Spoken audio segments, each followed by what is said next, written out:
आज हम पढ़ने वाले हैं भाग पर आधारित प्रश्न। आपके सामने एक एग्जांपल है कि प्रश्न इस तरह के होते हैं कुछ, जैसे 1265 में किस संख्या से भाग दें कि भागफल 84 तथा शेषफल 5 प्राप्त हो। तो जो भाग की सामान्य विधि है हम सभी जानते हैं कि जब हम भाग देते हैं, जैसे मान लीजिए 63 में हम 8 का भाग दे रहे हैं तो क्या होगा, 8 7 56, 13 में से 6 गए तो कितना बचा 7, यहां से उधार ले लिए तो यहाँ बचे 0। ठीक है, तो इसमें क्या हुआ, 8 का हमने 63 में भाग दिया, उत्तर आया 7 और शेषफल बच गया हमारा 7। जिससे हम भाग देते ये क्या कहलाता है, हमारा भाजक कहलाता है। जो कुछ भी उत्तर आता है वो हमारा क्या कहलाता है, भागफल। ये ठीक है, और जिसमें हम भाग देते हैं ये क्या कहलाता है, भाज्य। और जो लास्ट अंतिम में बच जाता है ये कहलाता है हमारा शेषफल। समझ गए आप। सामान्य भाग की प्रक्रिया में जैसे हमने यहाँ पे 63 में 8 का भाग दिया तो उत्तर आया हमारा 7, शेषफल बच गया 7। तो जिससे भाग देते हैं वो कहलाता है भाजक, जिसमें भाग देते हैं वो कहलाता है भाज्य, जो उत्तर आता है वो कहलाता है भागफल, और जो लास्ट में बच जाता है ये क्या कहलाता है, शेषफल। तो भाजक, भाज्य, भागफल, शेषफल, इसको हम सूत्र में कैसे बांधेंगे, क्या सूत्र है, भाज्य बराबर, ये भाजक और भागफल का क्या होता है आपस में गुणा, भाजक गुणित भागफल। और इसमें हम क्या जोड़ देते हैं लास्ट में, शेषफल। ये हमारा सूत्र है कि भाज्य बराबर भाजक गुणित भागफल धन शेषफल। इस सूत्र में 4 चीजें हैं, भाज्य, भाजक, भागफल, शेषफल। तो कोई भी 3 चीज का मान रख के हम चौथी चीज का मान इसमें निकाल सकते हैं। जैसे अब इस प्रश्न में क्या है, सबसे पहले समझिए, इस प्रश्न से निकालिए कि ये भाजक, भाज्य, शेषफल, भागफल क्या दिया हुआ है। प्रश्न पढ़ के हमको समझ में आता है। 1265 में किस संख्या से भाग दें, मतलब हम भाग किस में दे रहे हैं, 1265 में दे रहे हैं, यानी कि ये क्या है, क्या बताया था, जिसमें हम भाग दे रहे हैं, यानी कि ये क्या है, भाज्य। तो भाज्य की जगह आप 1265 लिखिए। निकालना क्या है, किस संख्या से भाग दें। जैसे हमने यहाँ पे 8 से भाग दिया था, यहां भी हमको ज्ञात करना है कि किस संख्या से भाग दें, यानी कि ये क्या हो गई, भाजक, इसको आप x मान लीजिए। भागफल, भागफल कितना आया है, 84 आया है, सीधा सीधा दिया हुआ है, तो भागफल की जगह आप 84 लिख लेंगे। और शेषफल कितना आया है, 5। इसको आप हल करिए। अगली स्टेप में क्या होगा, इनका गुणा हो जाएगा सबसे पहले। तो 1265 बराबर 84x धन 5। अब अज्ञात राशि को यहां रख दीजिए, ये वाले को उधर लेकर के आइए। तो 1265 ऋण 5 बराबर कितना हो गया, 84x। इसमें से 1265 में से 5 गए तो कितना बचा, 1260 बराबर 84x। 84 के तरफ पक्षांतर होगा तो 1260 बटे 84 बराबर x। अब इसको या तो आप सीधे सीधे भाग दे दो, ये यहीं से काट लो, तो काटने की विधि सही है। आप सबसे पहले इसको 3 से काट लो, 3 चौके 12 बचा 6, 3 दूनी 6, 3 शून्य शून्य, इसको 3 से काटो, 3 दूनी 6 बचा 2, 3 8 24। ठीक है, अब देखो 4 से कट रहे हैं कि 4 से कट जाएगा, 4 7 28, 4 एकम 4, भाग नहीं जाता, भाग नास्तिक है, 0 4 पंचे 20। अब 7 से सीधे काटो, 7 एकम 7, 7 एकम 7 बचा 3, तो कितना हो जाएगा 35, यानी 7 पाना 35। तो x का मान आपका यहाँ कितना निकल गया, 15, x बराबर 15। तो यानी कि हमारा उत्तर हो गया 15, कि हम 15 से 1265 में भाग देंगे तो भागफल हमारा 84 आएगा और शेषफल आपका 5 आएगा। इस प्रश्न की जांच के लिए आप क्या करें, इस 1265 में इस जो हमारा भाजक आया है इसका 15 का भाग देके देखिए। ठीक है, उत्तर की जांच आप करें। इस तरह के प्रश्न हो गए। कभी कभी सवाल इस तरह के भी आते हैं कि सीधे सीधे उसमें प्रश्नों में इस तरह से दे देगा कि उनका भाजक बराबर इतना, भागफल बराबर इतना, शेषफल ज्ञात करिए।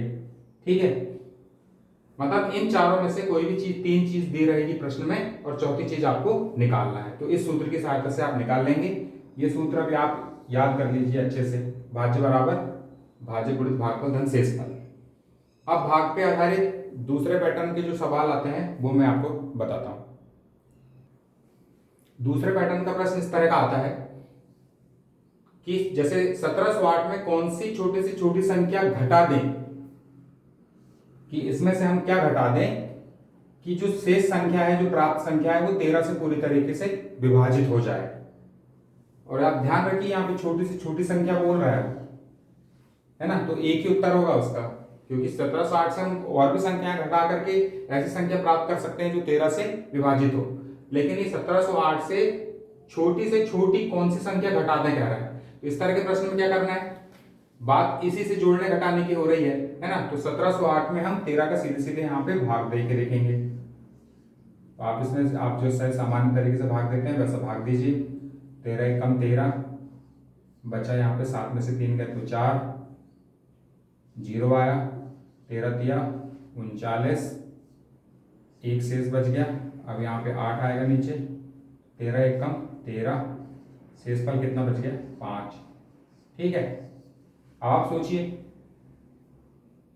कि ये शेषफल यदि इसमें से हम घटा दें इस संख्या में से, तो ये संख्या क्या होगी, 13 से पूरी तरीके से विभाजित होगी, मतलब कि 5 बचेगा ही नहीं। तो ये ऐसे प्रश्नों में जहां पे घटाने की बात आती है तो जो भी शेषफल आएगा वो हमारा क्या हो जाएगा, उत्तर होगा। शेषफल ही उत्तर होगा ऐसे प्रश्न में। तो यानी कि कितना उत्तर आ जाएगा हमारा, यहाँ पे 5 प्रश्न 5 आ जाएगा। ठीक है, तो इस तरह के प्रश्न में क्या करना है कि जब छोटी छोटी संख्या घटाने की भाग दे घटाना पूछा हो जाए कि क्या कौन सी संख्या घटाएं कि संख्या किसी संख्या से पूरी तरीके से विभाजित हो, तो 1708 में ये जो भी संख्या है उस भाजक से आप भाग देंगे। जो कुछ भी आपका प्रश्न के बाद में शेषफल आएगा वो शेषफल आपका यहाँ पे उत्तर हो जाएगा। ठीक है, तो इस प्रश्न का उत्तर कितना आएगा कि 5 घटाने पे, यानी कि 1708 में से 5 घटा देंगे तो वो संख्या 13 से पूरी तरीके से विभाजित हो जाएगी। ठीक है, दूसरे पैटर्न का सवाल देखते हैं इसी में। दूसरा पैटर्न का सवाल हमारा ऐसा है कि 1560 में कौन छोटी से छोटी संख्या जोड़ दे। यहां पे छोटी से छोटी संख्या का भी विशेष ध्यान रखिए और जोड़ दे। अब हमको क्या करना था, हमने वहां तो सीधे सीधा शेषफल निकला था, शेषफल घटा दिया, हमारी वो संख्या मिल गई। अब यहाँ पे जोड़ने की बात आती है तो कौन जोड़ने वाली संख्या हम कैसे निकालेंगे, तो सबसे पहले तो वही प्रक्रिया अपनाएंगे कि 1560 में हम 18 का भाग देंगे। 1560 भागे 18, 18 20 तक को तो कम से कम आप पाड़ा रख लीजिए। कितना होगा, 18 अट्ठे 144, 9 में लेंगे तो 162 हो जाएगा, बढ़ जाएगा, यानी कि 18 अट्ठे 144। घटाइए, 6 में से 4 गए तो 2, 5 में से 4 गए तो 1, कटपिट उतार आए 0। अब क्या हो जाएगा, 18 छिक्के 108, घटाओ, 10 में से 8 गए तो 2, यहाँ पे 1 बचा तो 1 में से 0 गए तो 0, कटपिट। शेषफल कितना बच गया आपका, यहाँ पे 12 बच गए। ठीक है, अब आप ध्यान दीजिए, यहां आपको जोड़ने वाली संख्या निकालना है। तो जोड़ने वाली संख्या निकालने के लिए आपको क्या करना पड़ेगा, ये जो भाजक है आपका, इस भाजक में से शेषफल घटाइए। तो भाजक क्या है, ये 18, इसमें से आपने शेषफल घटा दिया 12। अब बराबर यहां पे कितना आ गया, 6। आपको उत्तर क्या आएगा, 6 आएगा। ध्यान रखना, जब संख्या जोड़ने की, वहां जब संख्या घटाने की बात आ रही थी तो आपका सीधे सीधे शेषफल आपका उत्तर हो जा रहा था, लेकिन जब संख्या जोड़ने की बात आ रही तो आप क्या करेंगे, इस भाजक की पूर्ति के लिए मतलब 12 में संख्या जोड़ेंगे कि भाजक के बराबर हो जाए। तो ऐसा निकालने के लिए क्या करना पड़ेगा आपको कि इस भाजक में से शेषफल को आप घटा दो। तो यहाँ भाजक में से शेषफल घटा दिया तो आपका उत्तर कितना, मतलब कितना बच गया, 6। यानी कि इस 1560 में आप 6 जोड़ देंगे तो ये संख्या 18 से पूरी तरीके से विभाजित हो जाएगी।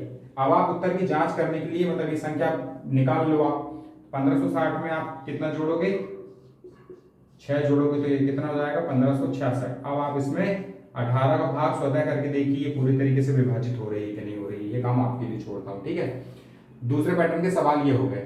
फिर से एक बार दोहराऊंगा, जब घटाने की बात आएगी तो आपको शेषफल सीधे सीधे घटा देना है, लेकिन जब संख्या जोड़ने की बात आती है तो आपको भाजक में से शेषफल घटाना है, उसके बाद जो बचेगी संख्या वो आपका उत्तर आएगा। ठीक है, जैसे इस प्रश्न में आपका उत्तर कितना हो गया, 6 हो गया। एक प्रश्न और हम करेंगे इसी की पैटर्न में, जहां पे आपको ये डिसाइड करना है कि संख्या जोड़ें या घटाएं। ठीक है, मैं प्रश्न लिखता हूं। इस प्रश्न में को देखिए आप, 4256 की समीपतम कौन सी संख्या है जो 21 से पूर्णतः विभक्त हो। अब आपको यहां उसने ये नहीं बताया कि आपको क्या जोड़ना है और क्या घटाना है। अब सवाल को हल करने के बाद में जो शेषफल बचेगा उसके आधार पर आप निर्धारित करेंगे कि इसमें जोड़ना है या घटाना है। तो सबसे पहले तो जैसे पिछले 2 सवाल में क्या है, सबसे पहले 4256 में आप 21 का सीधा सीधा भाग देंगे। तो आप भाग दीजिए 4256 भागित 21, 21 दूनी 42, तो 42 से 42 कट गया, आएगा नीचे 5, फिर भागने जाएगा तो तो यहाँ पे क्या है, भागनास्ती का शून्य, यहाँ पे आ जाएगा 6, फिर से तो 21 दूनी कितना होगा 42, क्योंकि 3 बार करेंगे तो 63 यानी कि बढ़ जाएगा, तो 2 बार लेंगे 21 दूनी 42। ठीक है, तो शेषफल कितना बच गया, 6 में से 2 गए तो 4, और 5 में से 4 गए तो 1। यहां कितना बच गया शेषफल, तो अब यहां पे कितना बच गया आपका, देखिए शेषफल बच गया आपका यहां पे 14। तो अब 4256 जो कि 21 से पूर्णतः विभाजित हो, 2 प्रकार की संख्याएं हो जाएंगी। एक तो ये होगा कि आप ये 14 सीधे सीधे शेषफल घटा दो। ठीक है, दूसरा तरीका ये है कि 21 में से शेषफल घटाने, मतलब भाजक में से शेषफल घटाने के बाद जो संख्या बचेगी वो इससे जोड़ दो। ठीक है, तो आप निकाल के देखो, पहले दोनों संख्याएं निकाल लो, यहाँ समझाने के लिए बता रहा हूं मैं। एक तो आप ये 4256 में से 14 सीधे सीधा आपने घटा दिया, तो कितना हो जाएगा, 6 में से 4 गए तो 2, 5 में से 1 गए तो 4, 2, एक संख्या ये हो गई। ठीक है, तो इससे ये समझ में आता है कि ये संख्या इससे कितनी दूरी पे है, 14 अंक की दूरी पे। दूसरा क्या हो जाएगा, इसमें आप क्या जोड़ सकते हो, 21 में ये 14 घटाओ पहले,